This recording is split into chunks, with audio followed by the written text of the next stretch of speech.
Hello friends, welcome back to my channel with a new blog. Radhe Radhe friends, আজকের আমাদের রাধা গোবিন্দ মন্দিরে পুজো হয়েছে।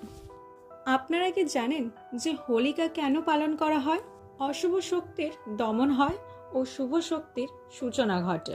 হিন্দু মাইথোলজি অনুসারে রাজা হিরণ্যকশ্যপ প্রজাদের কাছ থেকে পুজো চাইছিল, কিন্তু তারই ছেলে প্রহ্লাদ বিষ্ণুর ভক্ত ছিলেন। তখন রাজা হিরণ্যকশ্যপ তারই ছেলে প্রহ্লাদকে মারার প্ল্যান করে এবং তার বোন হোলিকাকে বলে প্রহ্লাদকে নিয়ে আগুনের মধ্যে বসতে। বরপ্রাপ্ত হোলিকা আগুন থেকে তার কোনো ক্ষতি হতে পারে না, এই আশা নিয়ে যখনই প্রহ্লাদকে নিয়ে আগুনের মধ্যে বসে, তখন ভগবান বিষ্ণু প্রহ্লাদকে বাঁচিয়ে নেয় আর হোলিকা সেই আগুনে দমন হয়। তাই জন্য বলা হয় যে হোলিকা পোড়ালে যত নেগেটিভিটিস আছে আমাদের লাইফে, আমাদের সারাউন্ডিংসে, সেগুলো সব দূর হয়ে যায় আর পজিটিভিটিসে সেটা অ্যাবান্ডন হয়।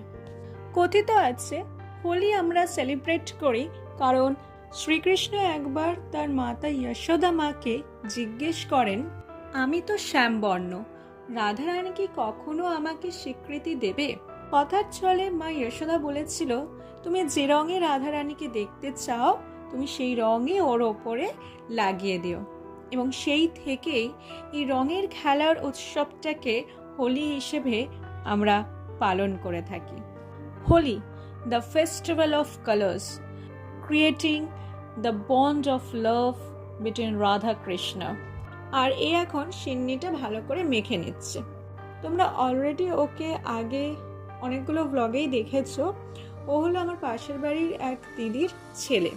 পুজো সম্পূর্ণ হয়েছে, আমি আর দিদি মিলে প্রসাদ বিতরণ করতে গেলাম। তোমরা যদি আমার চ্যানেলে নতুন হয়ে থাকো তাহলে প্লিজ সাবস্ক্রাইব করে দিও আর পাশে থাকা বেল আইকনটা অবশ্যই ক্লিক করে দিও, যাতে আমার ব্লগের নোটিফিকেশন তোমার কাছে চলে যায়। ভিডিওটা ভালো লাগলে একটা লাইক করে দিও। দেখা হচ্ছে নেক্সট ব্লগে। Thanks for watching.